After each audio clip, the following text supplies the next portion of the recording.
Kisah Nabi Adam yang terusir dari surga.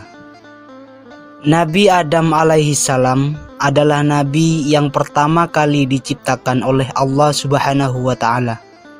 Nabi Adam alaihi salam adalah bapak dari seluruh manusia.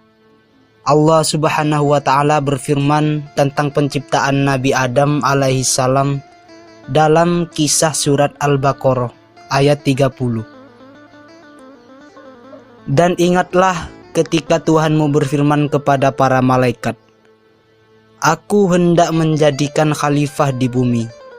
Mereka berkata, Apakah engkau hendak menjadikan orang yang merusak dan menumpahkan darah di sana? Sedangkan kami bertasbih memujimu dan menyucikan namamu.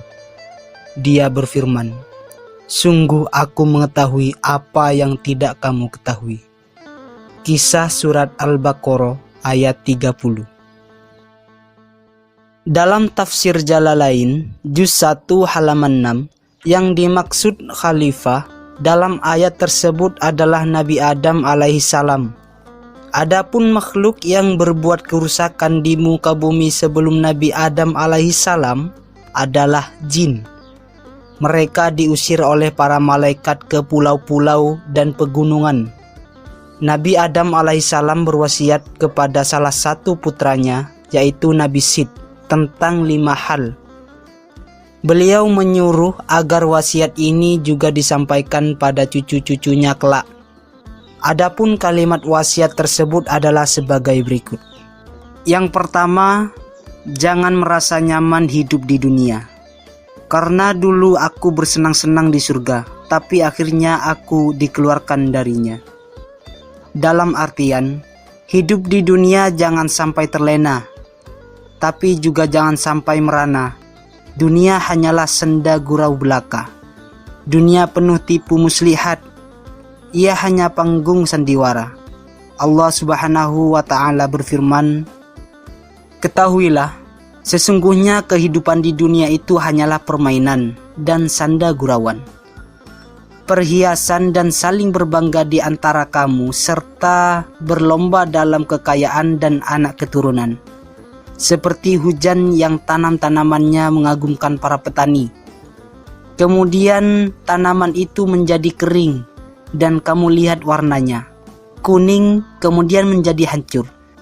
Dan di akhirat nanti ada azab yang keras, dan ampunan dari Allah serta keriduannya.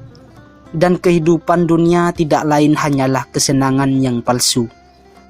Kisah surat Al-Hadid ayat 20.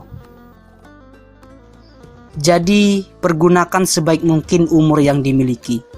Jangan selalu merasa tenang atas dosa yang dilakukan, sekecil apapun. Yang kedua, jangan selalu ikuti kemauan istri kalian. Karena sebab mengikuti kemauan istriku dan memakan buah kholdi, aku dihinggapi penyesalan. Artinya tidak semua permintaan istri kita harus dipenuhi. Ada kalanya kita harus menolak permintaan mereka, lebih-lebih dalam urusan duniawi. Karena terkadang seorang perempuan selalu ingin tampil cantik dan mewah. Bahkan sampai memaksa suaminya untuk berbuat di luar batas. Banyak laki-laki berbuat jahat seperti korupsi gara-gara gaya hidup istrinya yang glamor. Yang ketiga, sebelum bertindak, maka pikirkanlah dengan matang-matang akibat yang ditimbulkan. Andai kata aku berpikir akibat kelakuanku, maka pastinya aku tidak akan ditimpa musibah ini, yaitu dikeluarkan dari surga. Artinya, sebelum melakukan sesuatu, kita harus memikirkan akibatnya terlebih dahulu. Jika itu baik, maka lanjutkanlah. Jika tidak, maka urungkan. Karena penyesalan pasti datang di kemudian hari, baik dalam urusan yang sepele, apalagi yang gede. Yang keempat, ketika hati kalian amat cinta pada sesuatu dalam kurung yang negatif, maka jauhilah. Karena ketika aku makan buah khuldi, hatiku memaksa untuk memakannya. aku tidak mengabaikannya sehingga menyesal setelahnya. Artinya, jangan ikuti kata hati yang hanya menjerumuskan pada hal yang tidak diridhoi oleh Allah Subhanahu wa taala atau yang disenangi oleh Rasulullah sallallahu alaihi wasallam atau yang tidak direstui oleh para ulama. Yang kelima, bermusyawarahlah dalam menentukan suatu perkara. Karena aku dulu tidak bermusyawarah terlebih dahulu dengan para malaikat sehingga aku ditimpa penyesalan. Artinya, mintalah pendapat orang lain terlebih dahulu sebelum memutuskan suatu perkara. Mintalah masukan atau saran dari keluarga, sahabat, guru, atau tokoh masyarakat, baik dalam urusan yang nyata-nyata baik, apalagi yang masih samar. Allah Subhanahu wa taala berfirman dalam kisah surat Al-Imran ayat 159. Maka berkat rahmat Allah engkau Muhammad berlaku lemah lembut terhadap mereka.